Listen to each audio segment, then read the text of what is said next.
I'll bet if you were to take all of our listeners and just line everybody up, and you could just see a dashboard of everybody's health, overall fitness level, pre-existing conditions, all that stuff, there'd probably be quite a spectrum. You probably have people from the extremes and all the in-betweens, right? And it's interesting to me because I think of like a personal health status as being something that is as unique as a fingerprint. And there's not really any one-size-fits-all answer for what it means to be healthy. So last week we spoke about mental health. This week we're going to talk about physical health. And there are a lot of pieces to physical health, right? I mean, the one that you hear the most about, I feel like, when it comes to preparedness, preparation, prepper stuff, is first aid. All these ideas about you got to know how to treat a gunshot wound, right? And like crazy stuff like that. And well, yes, those things I think are great preps to have. The most important prep that you can have is simply just knowing how to take care of yourself now, so that your body is in a good place as we go through collapse. There are things like medicine, and that's a big thing that people talk about, is like, I have a pre-existing condition, I'm already on medication, antidepressant, whatever it is.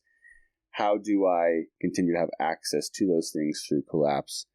You know, how you manage your current health challenges that you might have, and how you prevent yourself from getting diseases or having other health issues in the future. So there's a lot of different things to talk about, but I think the focus of today's episode specifically is going to be on the idea of how we take care of ourselves now in order to prevent and put ourselves in the best situation, I guess I should say, in the future. Right, and I feel like we're kind of a broken record in that every time we start diving into a topic, we have all these caveats of like, this is only one little part of it.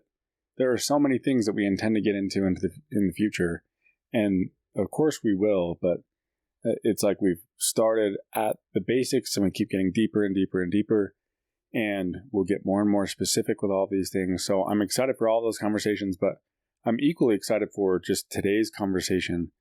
I think a lot of it is going to focus on two things in particular: movement and energy.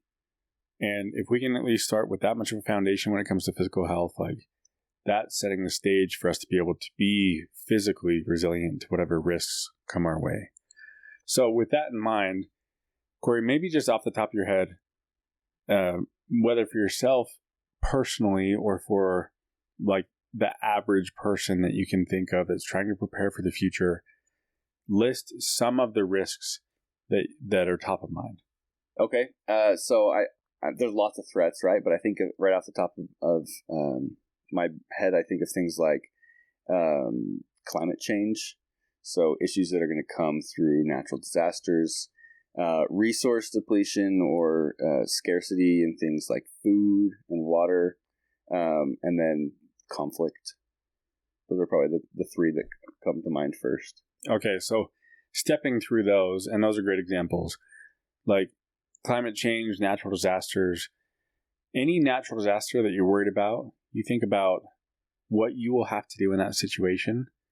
And like, you might have to be bailing water out of your house, or you might have to be like searching through rubble, or you might have to be doing whatever, but it's probably going to require quite a bit of movement, right?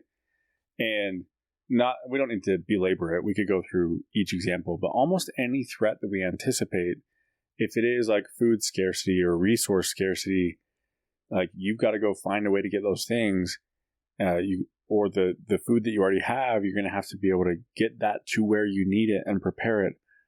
Or like you mentioned, conflict and you know, being able to avoid conflict, right? Or whatever it is, like you need to be able to get yourself to the places you need to be and perform physical tasks in order to withstand those risks. You know, well, and it makes me think that it's another one of those things that, collapse or not, like physical health is so important. As we age, like our physical health is going to be a huge determiner of how comfortable we are or how well we are able to accomplish tasks. And like you're saying, in collapse, as we think about the threats that we might face as things get harder and harder, every single one of those will be made infinitely worse, infinitely more hard if physically we have not taken care of ourselves or put ourselves in the best situation, right? And will also become much more easy if we are in a place physically to be able to handle it. So there's so many things that could happen, but every single one of those would be made more difficult if we don't take care of our bodies. Yeah, so where this is an area that I think often gets overlooked, just maintaining your physical health to be able to be resilient to risks that come your way. It's also like staying physically healthy, you have such a better quality of life. And you know, I was introduced to some research years ago. You mentioned about when you get older, and when they have done studies to try to find correlations between like life satisfaction and happiness in geriatric individuals, there's a couple of factors. There's things like your social network and things like that. But the number one factor is how physically active you are. And so if you can keep yourself physically active, life is going to be better no matter what. There are obviously physical benefits. There are physiological benefits, your mental health, your hormones, like all these things work better if you can keep yourself physically active in the right way. And hey, as a bonus, you're going to be much more resilient to whatever threats come your way. I think that some people might, when they hear like becoming, fitness or becoming physically active or, staying healthy, I think a lot of people might think about that in the extreme. And there are certainly extremes that you could get into. We are not saying that like everybody needs to be a bodybuilder and spend 4 hours in the gym every day in order to, maximize their health. This is similar to, the first part of the framework where you're trying to decipher your desired outcome, basically choosing what you want out of life. And in the same way, you're choosing what you want out of your physical health. My dad loves Diet Coke. He goes to McDonald's every day, multiple times a day, and buys Diet Coke, and that's what he drinks. And he jokes with my mom that he doesn't need to drink water because Diet Coke is 97% water or something like that, right? And, if I could snap my fingers and force my dad to stop drinking Diet Coke, he would be healthier. But I don't know that he would be that much happier. So anyway, it's just one of those things where like, it's a spectrum. Mental or physical health it's a spectrum. There are certain things we should all be doing to take care of our bodies, but we're also not saying that you should feel guilty if you're not going to some crazy extreme to, do these diets or work out like every single day or become a David Goggins who pushes himself just ridiculously hard physically. Decide what you want out of preparation, resilience. What do you want for your body? It is going to require sacrifice, going outside your comfort zone in order to become physically healthy, right? In today's society, it's so easy to not. It's so easy to order takeout all the time, to sit on your couch and watch TV. And so getting out and being active, it does require, for many people, a bit of a sacrifice. But once you know what you want, and what you're hoping to accomplish, it's that much easier to motivate yourself to take those steps. Yeah, and I doubt that there's many people listening that are like, I want to become a super athlete, right? And I want to be on an extreme physical training regimen. So wherever you're at in the spectrum of physical health and wherever you want to get to, obviously you need to match your actions to meet those plans. But there are a couple of things for anybody to keep in mind. So when it comes to developing, that physical fitness, usually people just think, oh, I want to be skinnier. I want to lose fat. Like there's some sort of an image they have. And that's not what we're talking about here. We're talking about like functional fitness, functional health, being able to be flexible, right? And have balance,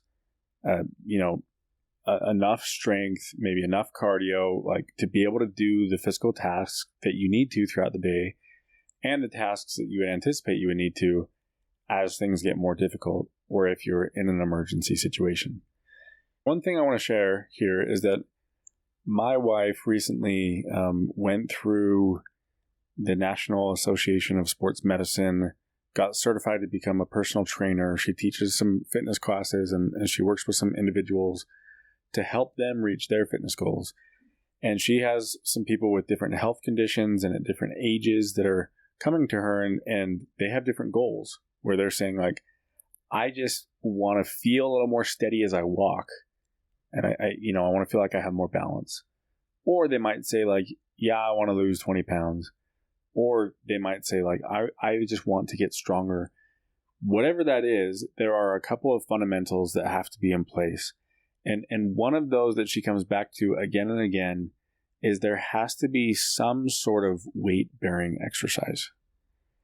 And people might hear that and be like, oh no, I don't want to go to the gym and lift weights, which there are benefits going to the gym and lifting weights, but as long as there's some level of resistance, you're going to be much better off for it. And as she has walked me through all the different benefits, I'm blown away. Like things like your bone density, right, increases as your body is in the practice of like bearing more weight. But there are a couple of things that you'll notice, a few different stages if you start trying to do any sort of like weightlifting or any weight-bearing activity. The first is called the alarm reaction stage. And this is something that many of you are familiar with if you've ever said, I'm going to go start working out. And then after like 2 days, you say, I hate this. I don't want to work out anymore. It's usually less than 2 days for me. 2 reps. Yeah, there we go.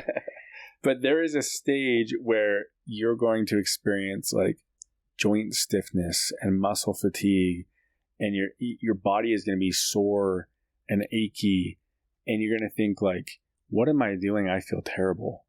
Why is this a good idea?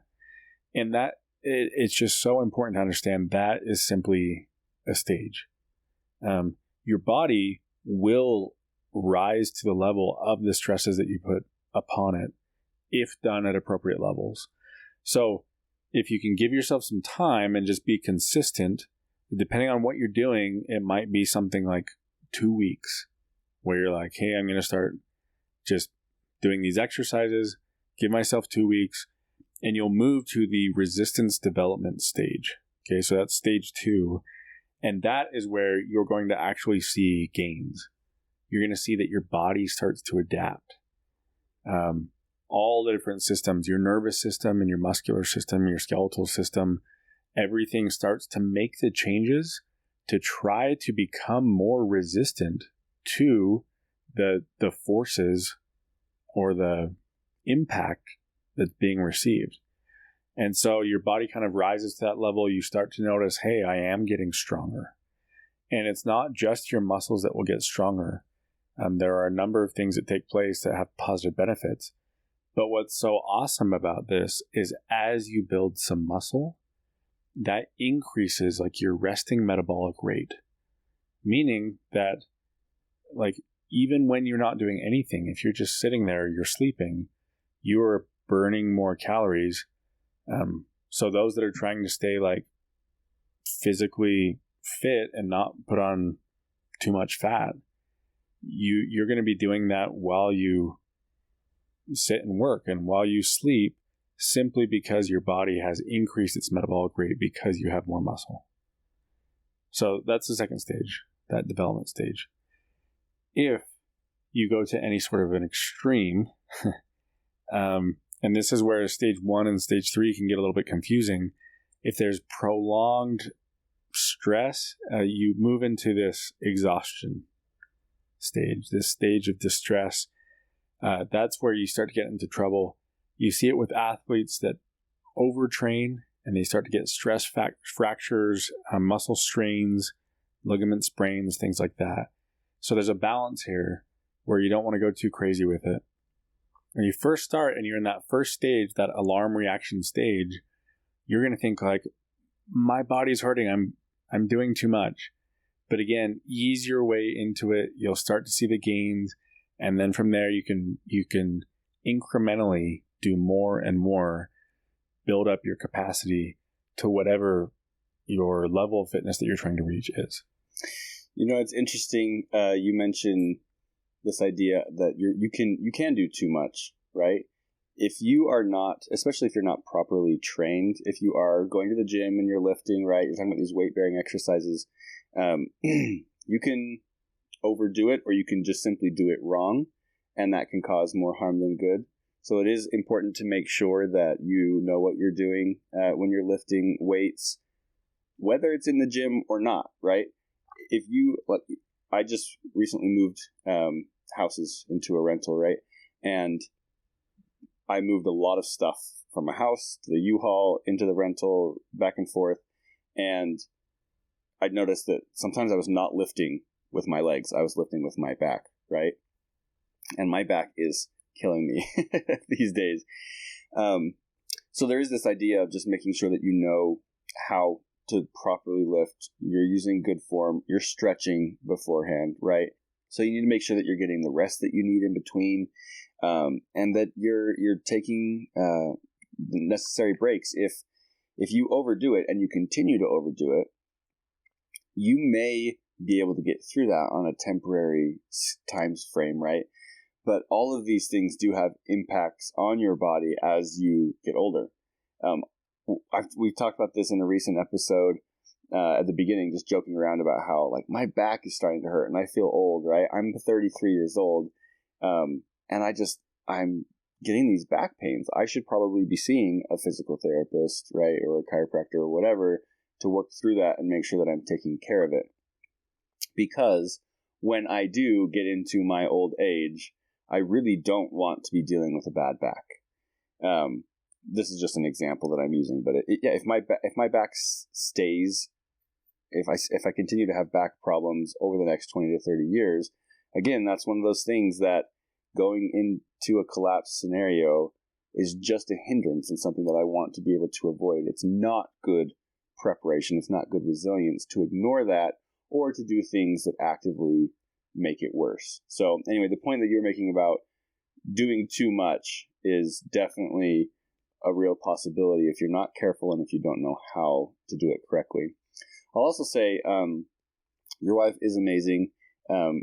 Back a year or so ago, you and I had started trying to take seriously our fitness and our nutrition, which was something that I never took super seriously. And I think we'll talk about this a little bit more later. But when you talked about going to the gym, you have those, or just starting to work out in any capacity, and you have those sort of three stages.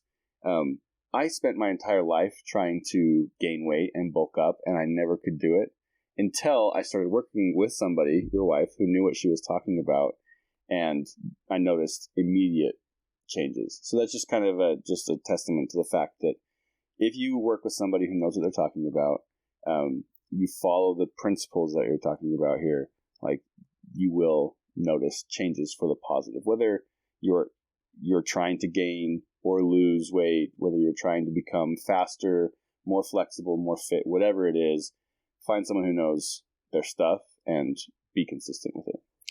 Yeah, and as you were saying that, there a lot of things came to mind, but one of those is definitely just start from where you're at and do a little bit more. And get to the point where that's easy, and then do a little bit more. Don't try to go too crazy on anything. If it's just a matter of like, hey, I'm gonna get some more steps in. I'm gonna walk around the block a few times because I don't ever get up and move. Great, start there. And then you might think, I'm gonna start going on a hike each weekend. And then, maybe I'm gonna start actually like doing some push-ups, some sit-ups. When I talk about some sort of weight resistance, it can be your own body weight. Calisthenics, right? Yeah, you're not always having to like lift weights. You will, if you keep working at it, get to the point where you're like, I can do more. Now I'm going to do a hike with like a heavy backpack on, right? Or I actually do want to start lifting weights, or I'm going to have some resistance bands and I'm going to work with those. Whatever it is, giving your body that resistance your body will rise to the challenge given the time that it needs, and you'll be able to just become much more capable physically. You're absolutely right, though, that there are certain things that you can do both with your physical exercise and with your nutrition that will make a world of difference.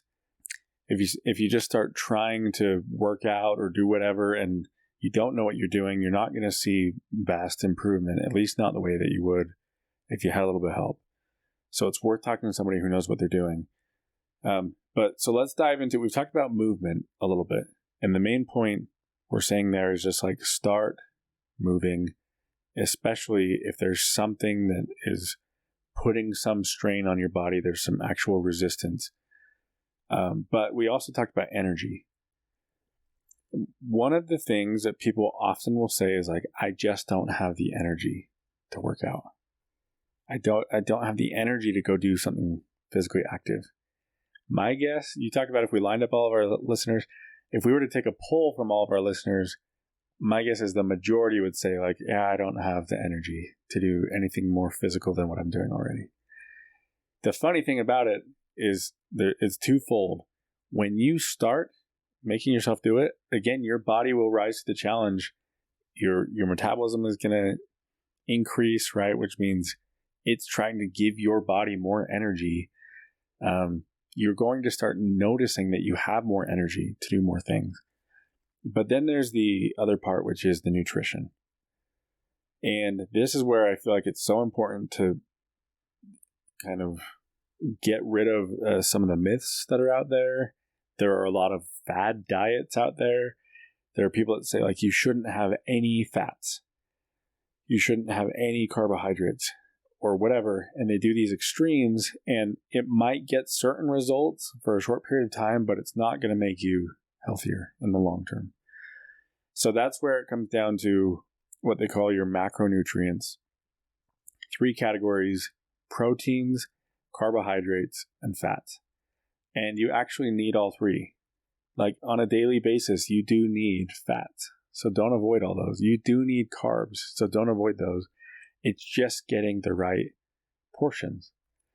And the one thing that my wife has found is she's worked with people over and over again on this. In almost all cases, people are not getting enough protein. So if you're looking for a place to start, if you want to have more energy, if you want to build some muscle, if you want to strengthen yourself and become more physically resilient, start by getting more protein. You know, I mentioned that I struggled gaining weight growing up, and I did, man. In high school, I would go to the gym. I worked out with the football team, even though I wasn't on the football team. I just wanted to try and bulk up. I could never do it. I weighed like 110, 120 pounds through high school. And after I got married, I started gaining some weight, probably not super healthy weight. Anyway, when we started doing this thing last year, I put on 12 to 15 pounds in like a month, and it was good weight. Like I felt good. I looked better. I was more lean, but I was gaining weight, which was just awesome. And it was because I started making sure that my macros were right. And mostly, I think it was the protein. I think growing up, I just didn't get enough protein. I ate whatever I wanted. I felt fine. I always felt like I could eat bad. I could eat ice cream and all these different things all the time and never really care about what I ate because my metabolism was so good that I would not gain weight. But on the flip side of that, I couldn't gain good weight either and gain muscle. So anyway, I do think protein was a huge piece of that, and I think that is a great place to start, is just making sure that you are eating a good amount of protein. It is huge. It is one of the biggest factors. People often don't factor in getting some sort of weight resistance in their physical exercise, and they don't factor in getting enough protein in their nutrition. Obviously, if you want to get a lot of protein, like meat will do that for you, beef or pork or chicken. But you might have a lifestyle where you don't eat meat or you don't want to eat meat, and that's fine. There are other ways to get protein. It's sometimes more difficult, but there are lots of people who are doing that, and they're finding ways to do that. There are lots of products out there There are lots of foods that have proteins in different amounts, so don't lose hope if you're like, well, I know I need a lot of protein, but I don't eat meat. My sister, as an example, she doesn't eat meat, but she's worked with my wife on some nutrition things, and she's blown away. She's like, I'm getting a tiny fraction of the amount of protein I'm supposed to get. And as she started making some of those changes, she is seeing the kind of results that we're talking about. You brought up this idea of energy, right? And how a lot of people think like, I lack energy. I'm always tired. I don't have the energy to do more exercise. It's interesting because I think a lot of people, at least this was how I was, I just didn't really ever contemplate how important the right balance of nutrients was for energy. Like, energy literally comes from what we're consuming. Like, energy can only be transferred, right? It can't just magically appear out of thin air. We're taking energy from the food that we're consuming, and our body breaks that down through a complex system and converts that into energy that allows us to do work and to feel energetic. It's not like we can just shove whatever we want into our mouths. Me growing up eating huge tubs of ice cream and thinking, all right, I got my food intake, I'm full, so now I'm going to have energy. Like, our bodies are complex. They do require a specific ratio of these different nutrients in order to be the most effective, the most energetic possible. Now, depending on how you do it, there might be it can be complex to try and figure out exactly what type of nutrients you should be getting, but there are apps that help with that, right? MyFitnessPal is the one that we use. Websites that can help you kind of break down based on your weight and your age and your gender and all this different stuff. How much should you be taking in? How much protein should you have? A lot of them will say different things, but the idea is the same. Look into it. Talk to somebody who knows what they're talking about. Make sure you're getting at least enough protein, and then you can kind of get more detailed from there on your carbs and your calories and all of that as well. But start somewhere, start small, and even just thinking about it and paying attention is the first step towards making those big differences. Yeah, and as a general rule, when you think about how much protein do I need, it's probably you take your body weight, times it by 0.7 as a minimum, or just times it by 1 to know how many grams of protein you need. So I weigh 200 pounds. I should be getting 200 grams of protein in a day. And that's a lot. Yeah, when people look at that and they're like, wait, you're telling me that like an egg has whatever it is, 2 eggs has like 6 grams of protein or something in it. And suddenly you're like, wow, I got to eat a lot of protein. There are ways to get that. It takes effort. It takes actual thinking it through, making plans, meal planning. You can't just drive through McDonald's and expect to get the protein that you need. You need to put effort into it. Yeah, and I love what you said, which is every time my wife starts working with somebody, they're always like, oh man, counting calories and doing all this macro calculations. It's super overwhelming. I don't think I can deal with that.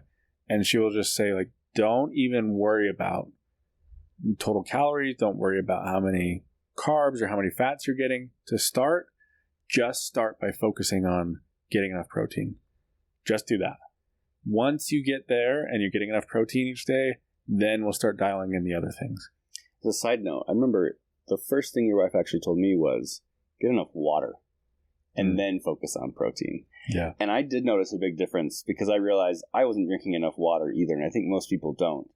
Drink enough water and protein, and those two things will make a huge difference. And we could talk for a long time about water. For sure. A lot of times people eat a lot of junk food. They get these cravings throughout the day, and so they'll go eat candy or whatever.